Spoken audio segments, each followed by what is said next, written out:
You think being the best employee is your advantage? It's not. It's your cage. And you built it yourself. You show up early. You stay late. You fix problems no one asked you to fix. You carry the team. Quietly. And you think, this will get noticed. It does. Just not the way you expect. Because effort is respected. But visibility is rewarded. And you chose the wrong game. Look at how they describe you. Reliable, solid, dependable. Sounds good, feels good. But listen carefully. Those are not promotion words. Those are containment words. Words they use for people they can't afford to move. You became too useful where you are. So, they keep you there. That's the trap. You think excellence creates freedom. It doesn't. It creates dependency on you, from them. Every time you solve something faster, you train them not to solve it themselves. Every time you say yes, you remove their need to think. Every time you over-deliver, you lower the standard of what normal should be. And now, you're not just doing your job. You're doing the system's job, and the system loves you for it, because you make everything easier for everyone, except yourself. Here's the part no one tells you. The workplace is not a meritocracy. It's a perception game. Not who works the hardest, who looks the most valuable, not who solves the most problems, who is seen solving the right ones. And you chose invisible problems, back-end fixes, silent improvements, things that make everything run smoother. But no one notices when they're gone. So, your impact disappears, even when your effort increases. That's the paradox. Meanwhile, someone else is doing less, but talking more. They present, they summarize, they highlight. They repeat their wins in meetings, not louder, just strategically. And suddenly, they look indispensable, even if they're not. Because perception scales, effort doesn't. You've been told, let your work speak for itself. That advice is outdated. Your work is whispering, while others are using microphones and in a noisy room. Whispers don't win. Think about your last month. How many things did you fix that no one even knows were broken? How many late nights no one ever saw? How many problems disappeared without your name attached? Exactly. You're solving ghosts and getting ghost credit. Now here's where it gets uncomfortable. Part of you likes it. The identity. The best employee. The one people rely on. The one who always delivers. It feels safe, predictable, respected. But it's also limiting. Because once you're the one who executes, you're rarely the one who decides. Execution keeps you in motion, but decision-making moves you up, and you traded one for the other without realizing it. You're busy, constantly, but not advancing. And deep down, you know it. You feel it when someone less capable gets promoted. You feel it when your manager says, "We need you where you are." That's not praise. That's a ceiling. So what needs to change? Not your effort, your strategy. Because doing more of what got you stuck won't get you unstuck. It'll just make you better at being stuck. First shift. Stop solving everything. Yes.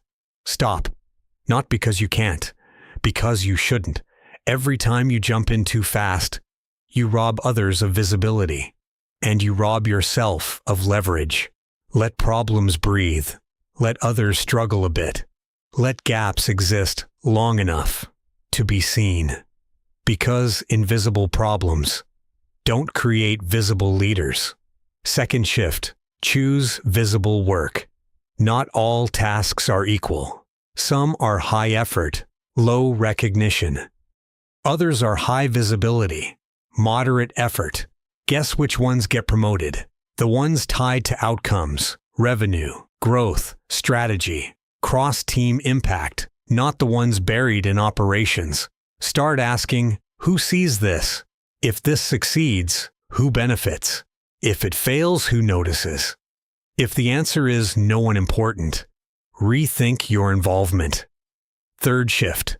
Narrate your work, not in an annoying way, in a strategic way.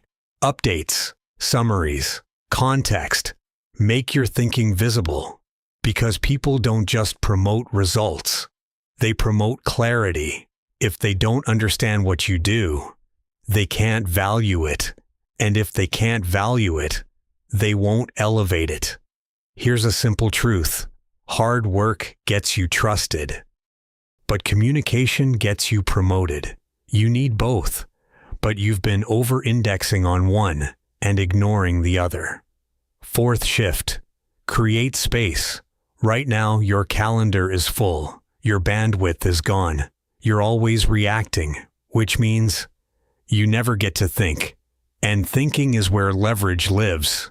Block time, protect it, use it to step back, to see patterns, to identify bigger moves. Because if you're always inside the machine, you can't redesign it. Fifth shift. Redefine your identity. You're not the best employee. That's too small, too narrow. You're a problem identifier, a system thinker, a decision influencer. Start acting like it. Speak like it. Position yourself like it. Because people respond to how you frame yourself, even subtly, especially subtly. And here's the twist. When you stop being the best employee at everything, you actually become more valuable at the right things. You're no longer everywhere. You're somewhere important. And that changes everything. At first, it will feel wrong. You'll feel like you're slacking, like you're dropping the ball, like you're not you anymore. Good. That discomfort is the sound of your role changing. Some people will notice. They'll say, "You've changed." You have, because the old version of you was easy to use. The new version is harder to ignore. This is not about doing less. It's about doing what matters, where it matters, so it actually counts, because effort without direction is just motion, and motion is easy to exploit. You don't need to quit your job. You don't need a new company. You need a new approach.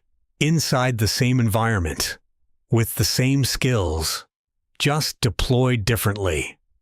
Stop trying to be impressive. Start trying to be impactful. Stop being everywhere. Start being intentional. Stop solving everything.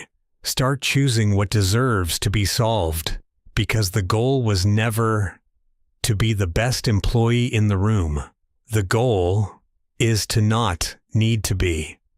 And the moment you understand that, you stop chasing approval. You start creating leverage. You stop being replaceable effort. You become undeniable value, not louder, not flashier, just sharper, more deliberate, more visible. And suddenly, you're not stuck anymore. You're positioned, quietly, but this time, on purpose.